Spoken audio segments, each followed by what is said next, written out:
সকলকে জয় যিশু, সকলকে স্বাগত এবং ধন্যবাদ জানিয়ে প্রভুর বাক্য নিয়ে চলে আসলাম আরও একটা সুন্দর দিনে।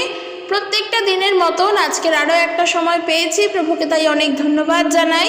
যেন প্রত্যেকটা দিন এইভাবে আমরা প্রভুর গৌরব প্রশংসা করতে পারি। জীবনে যাই হয়ে যাক না কেন, যেই রকম পরিস্থিতি চলে আসুক না কেন, প্রভুতে আমরা স্থির থেকে যেন প্রভুর প্রশংসা করতে পারি। আর প্রভুকে ধন্যবাদ দিই যে প্রত্যেকটা দিনের সুযোগ তিনি আমাদের সামনে আরও একটি বারের জন্য করে দিচ্ছেন। কারণ এখনকার পরিস্থিতি অনুসারে প্রভু যদি আমাদের সহায় না থাকেন, আমরা প্রকৃত অর্থেই দুর্বল। সেটা তবে যে কোনো সময়ের জন্যই হোক না কেন, এটা আমরা বিশ্বাস করি তিনি আমাদের সাথে আছেন, তাই আমরা সবল আছি। প্রভু আমাদের চালাচ্ছেন, তাই আমরা চলতে পারছি। তিনি আমাদের পরিচালনার ভার নিয়েছেন, তাই আমরা জীবনে এগোচ্ছি। তাই ঈশ্বরকে সব সময়ের জন্য ধন্যবাদ দিই, তার সমস্ত কার্যের জন্য তার প্রশংসা করি। তো চলো আজকের ভিডিও শুরু করব। আজকের যে বিষয় নিয়ে আলোচনা করব, তোমরা দেখেছো আমি বলেছি এটাই, যে যখনই কঠিন পরিস্থিতি বা কঠিন সময় আসুক না কেন, আমরা বিভিন্ন কঠিন পরীক্ষার মধ্যেও হয়তো পড়ে যাই। আর এখনকার যে সময়, কখন কোন পরিস্থিতি আমাদের সামনে আসবে আমরা কেউই জানি না, কেউই বলতে পারি না। এখানে আমরা যারা খ্রিস্ট বিশ্বাসী ভাই বোনেরা রয়েছে, আমি তাদের উদ্দেশ্যেই বলছি, কখন কোন পরিস্থিতি আমাদের সম্মুখে চলে আসবে, আমরা কোন প্রবলেমের মধ্যে পড়ে যাব, আমরা কেউই জানি না। তাই আজকের এই ভিডিওটির মধ্য দিয়ে আমি একটা বার বলবো, আর তোমরা এই একটি ভিডিও বারবার মনে রাখবে। আর আশা রাখবো সবার কাছে ভিডিওটি শেয়ার করে দেবে, যে যখনই কঠিন পরিস্থিতি আসুক না কেন, যেমনই সমস্যা আসুক না কেন, এই তিনটে বিষয় মনে রেখো, মনের জোর অবশ্যই পাবে। কারণ আমরা যা কিছুই হোক না কেন, যখনই যেমনই সময় পড়ে যাই না কেন, যা হারায় আমাদের কাছ থেকে তা হলো এই মানসিক জোর। মনের থেকে জোর হারিয়ে ফেলি, আর এই মনের জোর যখন হারিয়ে ফেলি, আমরা তখন দুর্বল হয়ে যাই, আমরা সাহস পাই না, আমরা ভয় পেয়ে যাই, আমরা এগোতে পারি না। এই প্রবলেমগুলো হয় তখন নানান রকমভাবে চারিদিক থেকে ভয় এসে আমাদের ঘিরে ধরে, আমরা চিন্তা করি কি করব। তাই বলবো যে ঈশ্বরের বাক্য অর্থাৎ এই বাইবেল আমাদেরকে সব সময়ের জন্য মনের জোর দিয়ে চলেছে। তাই তোমরা বাড়িতে বাইবেল পড়ো, এই কঠিন সময় কঠিন পরিস্থিতিতে প্রভুর বাক্যকে আরও বেশি করে শেখার চেষ্টা করো। আমরা যারা বলি আমরা বাক্য মনে রাখতে পারি না, তাদের জন্য বলবো তোমরা প্রত্যেক দিন বাক্য পড়ো এবং প্রার্থনা করো। কারণ বর্তমান পরিস্থিতি অনুসারে একমাত্র ঈশ্বরের বাক্য যা আমাদের সব সময় সাহায্য করবেন। এবং সেটা কি করে আমরা আজকের ওটাই পড়বো, ওটাই দেখবো। প্রথম তিমথিও তার 6 অধ্যায় 11 পদ থেকে, এখান থেকে যদি পড়ি আমরা শিখতে পারবো। প্রথম তিমথিও তার 6 অধ্যায় 11 পদ থেকে দেখো, এখানে সাধু পৌল তিমথিওর উদ্দেশ্যে কিছু বলছেন। তিনি লিখছেন, কিন্তু তুমি ঈশ্বরের লোক, তাই এই সব থেকে তুমি দূরে থাকো। প্রথমত বলতে চাই, কিসের থেকে আমাদের দূরে থাকতে বলা হয়েছে এই বাক্যের মধ্য থেকে? শুধু যে এই পত্র তিমথিওর উদ্দেশ্যে, তাই সেই পড়বেন এবং সেই শিখবেন তা নয়।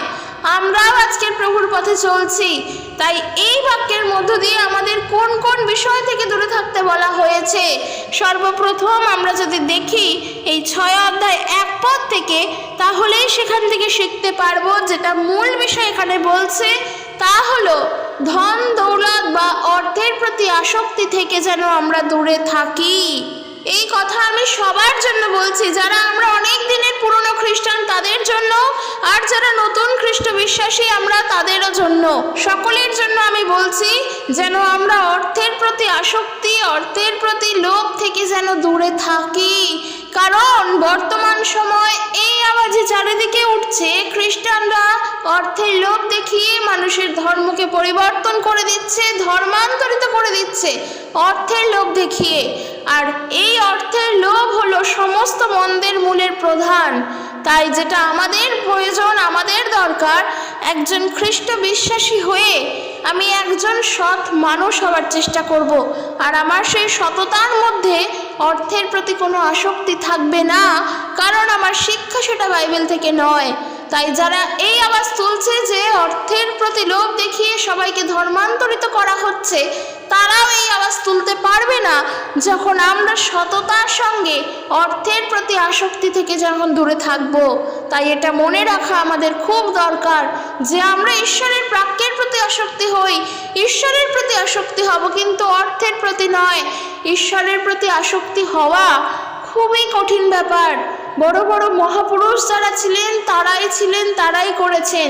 সাধারণ মানুষ হয়ে আমাদের প্রতি সেটা সম্ভব নয়, কিন্তু তবুও অর্থ থেকে যেন দূরে থাকি, কারণ সমস্ত মন্দের মূলে রয়েছে এই অর্থ।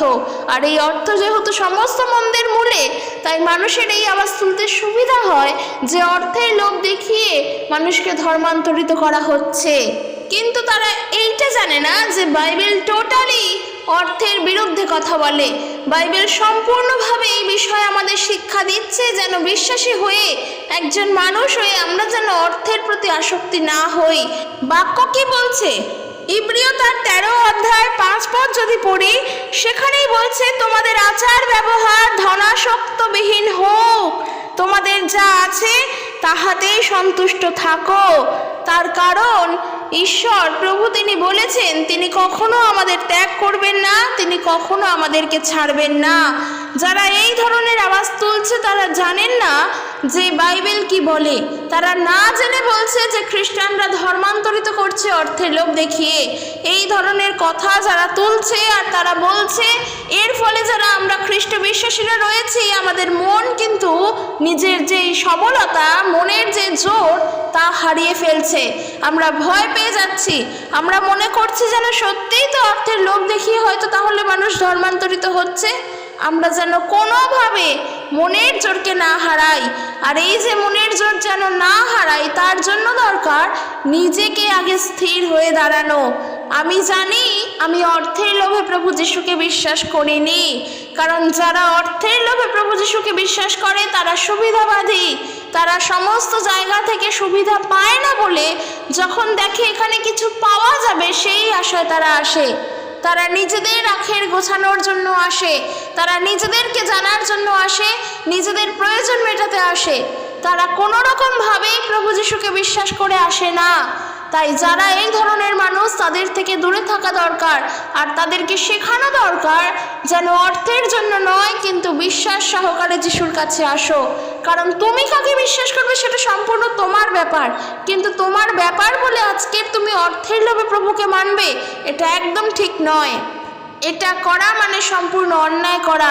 প্রভু যিশুর বাক্যই বলছে অর্থ যেখানে থাকবে মানুষের মন সেখানেই আটকে থাকবে। তাই নিজের মন থেকে আগে অর্থকে সরাও। কোনো মানুষ দুই নৌকায় যেমন চলতে পারে না, তেমনি দুই রাজার দাসত্ব করতে পারে না। হয় অর্থের করবে, না হলে ঈশ্বরের করবে। মাথায় রাখবে যে এই অর্থই মানুষের জীবনের জন্য কিন্তু শেষ জিনিস, যা ছাড়া মানুষ চলবে না, আর যা থাকলে মানুষ হয়তো নিজেকে হারিয়েও ফেলে।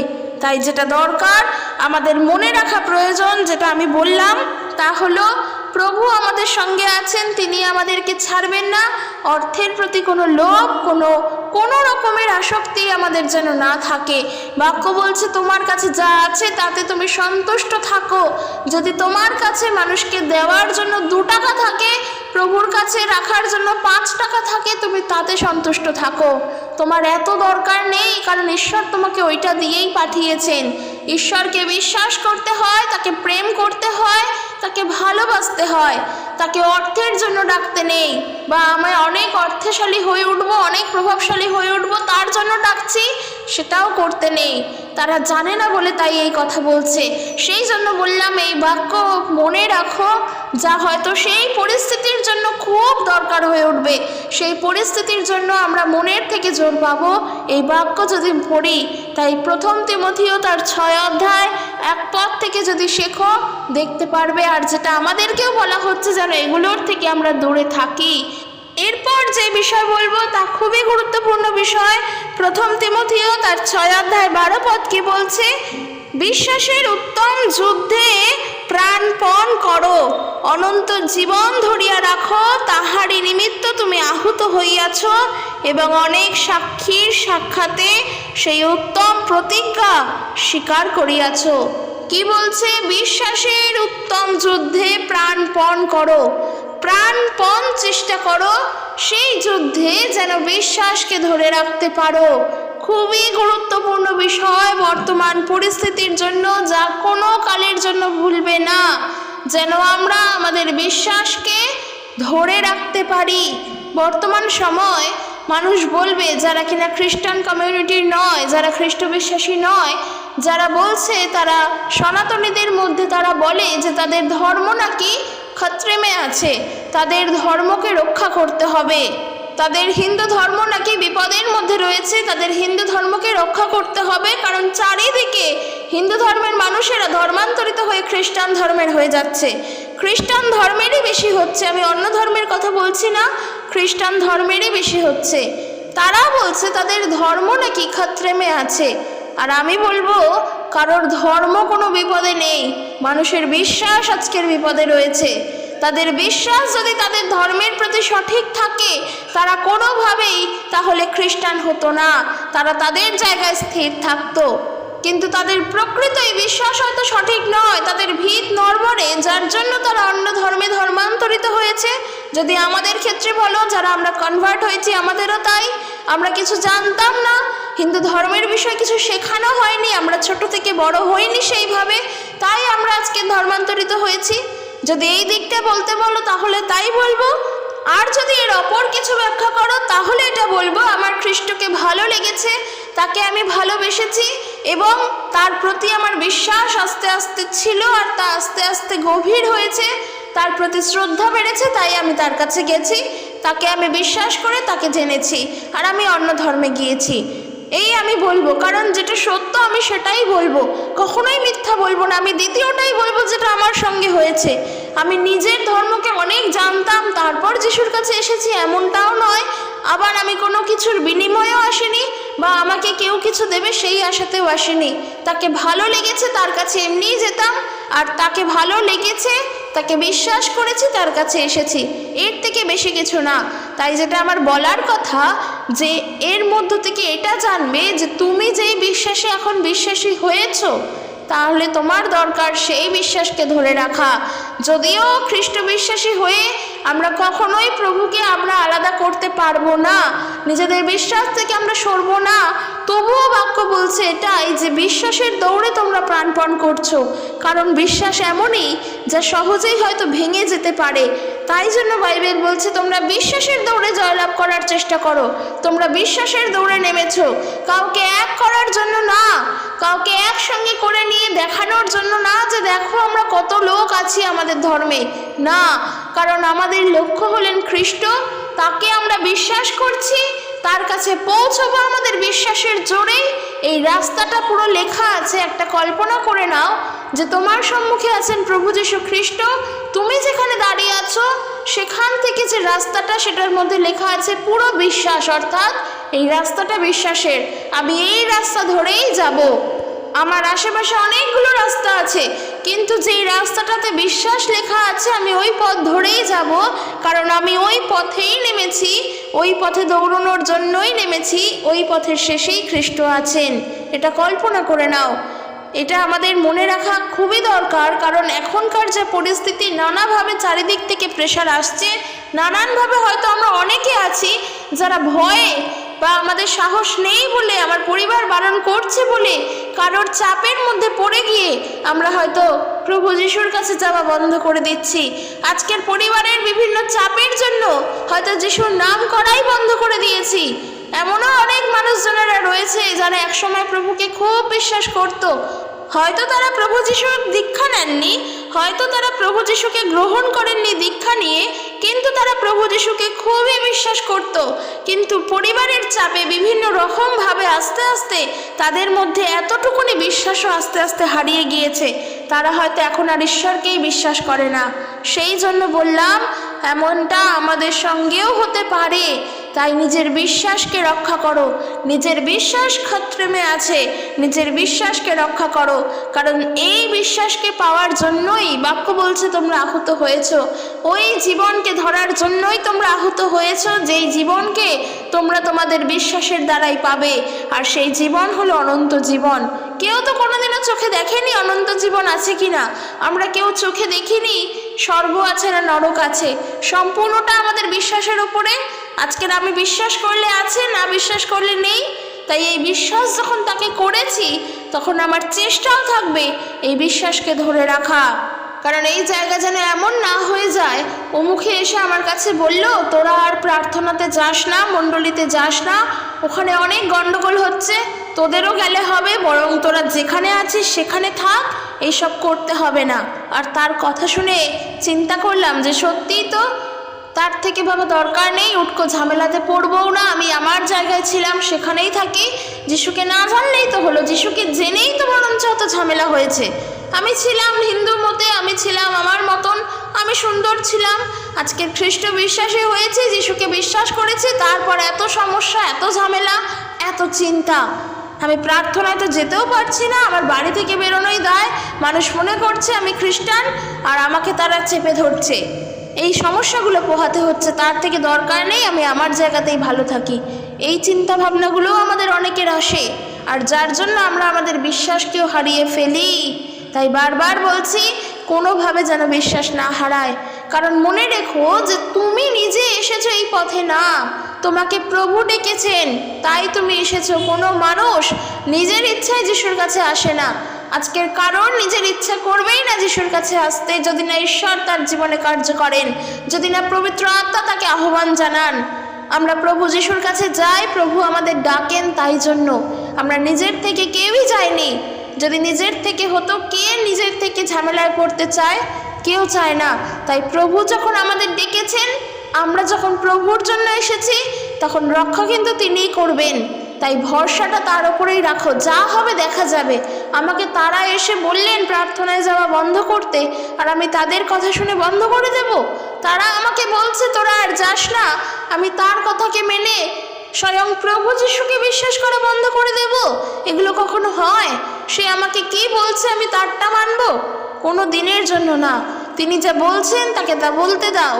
আমি যেমন প্রভুর কাছে যেতাম, আমি যেমন ঈশ্বরের সেবা কার্য করতাম, আমি যেমন মণ্ডলীতে যেতাম, আমি যাব, আমি মানব।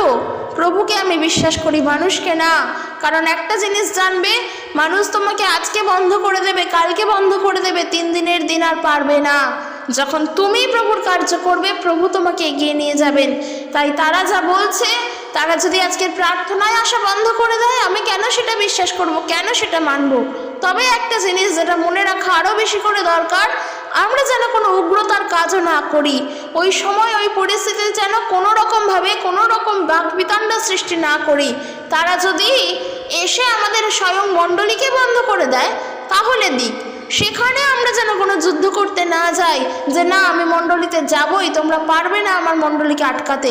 এমন যুদ্ধ যেন না করি, কারণ এটা প্রয়োজন নয়, এটা উচিত নয়, এটা করতে বারণ করা আছে। তারা যদি এসে সমস্ত বন্ধ করে দিতে চায়, দিক, তখন আমি মণ্ডলীতে যাওয়া হয়তো বন্ধ করে দেব। কিন্তু যতদিন আমার চার্চ, আমার মণ্ডলী খোলা, ততদিন আমরা প্রভুর কাজে যাব। সেখানে তারা যতই আমাদের বাধা দিক, সেই বাধাকে আমরা অতিক্রম করেই যাব। প্রভু আমাদের সহায় আছেন, এটা মনে রাখবে। কিন্তু অযথা কোনো বাকবিতণ্ডা সৃষ্টি করে বা কোনো রকমভাবে উত্তেজিত হয়ে, নিজে উত্তেজিত হয়ে পরিস্থিতিকে খারাপ করে আমরা যেন কিছু না করি। কারণ এখনকার সময় আরও একটা কথা বলবো, আমরা হয়তো অনেকে আছি যারা জেদ করছি, হ্যাঁ প্রতিবাদ হয়তো কিছু করছি, প্রতিবাদটা অবশ্যই থাকবে। একজন কমেন্ট করেছো আমরা প্রতিবাদ করব কি না, প্রতিবাদ অবশ্যই থাকবে, কিন্তু সেই প্রতিবাদ অবশ্যই আমাদের বুদ্ধিপূর্বক হবে। আমরা বাইবেল থেকে দেখব, প্রথম পিতর তার 3 অধ্যায় 15 পদ বলছে, যে কেহ তোমাদের অন্তরস্থ প্রত্যাশার হেতু জিজ্ঞাসা করে, তাহাকে উত্তর দিতে সর্বদা প্রস্তুত থাকো, কিন্তু মৃদুতা ও ভয় সহকারে উত্তর দিও। সৎসংবেদ রক্ষা করো, যেন যাহারা তোমাদের খ্রিস্টগত সদাচরণের দুর্নাম করে, তাহারা তোমাদের পরিবাদকরণ বিষয় লজ্জা পায়। অর্থাৎ যদি আমাদেরকে কখনো সেই রকম পরিস্থিতির মধ্যে পড়তে হয়, আমরা উত্তর দেব, অবশ্যই উত্তর দেব, তবে বাক্য বলছে নম্রতা এবং মৃদুতার সঙ্গে, নিজেদের জ্ঞানকে জাহির করার জন্য নয়, বা সেখানে কোনো রকমভাবে বাকবিতণ্ডার মধ্যে জড়িয়ে পড়ে নয়, বুদ্ধিপূর্বক নম্র হয়ে মৃদুতার সঙ্গে আমাদেরকে উত্তর দিতে হবে। কেন উত্তর দেব না? আমার সেই উত্তরের মধ্য দিয়ে সত্যকে হয়তো তারাও জানতে পারবে, কিন্তু আমরা মৃদুতার সঙ্গে উত্তর দেব, বুদ্ধিপূর্বক দেব, সেই পরিস্থিতিকে সামাল দেওয়ার জন্য দেব। ঠিক এতটাই বিচক্ষণতার সঙ্গে আমাদেরকে চলতে হবে। তাই তো প্রভু বলছেন যে তোমরা কপতের ন্যায় অমায়িক হও, কিন্তু সর্পের ন্যায় চতুর হও। আমার পক্ষে যে রয়েছে সে তো আমার পক্ষে, আর যে আমার বিপক্ষে রয়েছে সে যে আমার মধ্য দিয়ে কী প্রশ্নের উত্তর চাইছে সেই উত্তর আমাদেরকে বুঝতে হবে। তাই বিচক্ষণতার সঙ্গে মৃদুতায়, নম্রতায় চলতে হবে। যারা আমাদেরকে নিয়ে আজকে নিন্দা করছে তারা যেন লজ্জাবোধ করে আমাদের উত্তর শুনে, ঠিক এমন উত্তর আমাদের প্রতিবাদের ভাষা হয়ে উঠবে। কিন্তু সেই প্রতিবাদ কখনো আন্দোলন করা, মিছিল করা, ঝগড়া বিবাদ করে লাঠি নিয়ে এগুলো নয়। বুদ্ধিপূর্বক সেই প্রতিবাদ, পরিস্থিতিকে সামাল দেওয়ার সেই প্রতিবাদ, যেমনটা প্রভু যিশুও কিন্তু করে গিয়েছেন। তাই এটা মনে রাখা এখনকার জন্য খুব দরকার। আর মনে রেখো, আমরা তো হৃদয় প্রভুকে খ্রিস্ট বলেই মানি, আর খ্রিস্টকে প্রভু বলেই স্বীকার করি। আমাদের প্রভু একজন, তিনি খ্রিস্ট, আর সেটা আমাদের হৃদয় জানে। তাই বারবার বলি, তুমি মুখ দিয়ে কি বললে সেটা কিছু আসে যায় না, তোমার অন্তর কি বলছে সেটা সবসময় মনে রাখবে। আর তোমার কেন্দ্রে, তোমার অন্তরের কেন্দ্রে প্রভুই থাকবেন। দেখবে জাগতিকতার ভয় থেকে তুমিও আস্তে আস্তে মুক্ত হচ্ছ, পার্থিব ভয় থেকেও আমরা আস্তে আস্তে মুক্ত হচ্ছি। তাই নিজের অন্তরে সবসময় প্রভুকে রাখবে, খ্রিস্টকে রাখবে, তাকে প্রভু বলে স্বীকার করবে, তিনিই সাহায্য করবেন। চলো শেষ করছি এখানে। ভিডিওটি সকলের কাছে পৌঁছে দিও। জয় যিশু। Praise the Lord.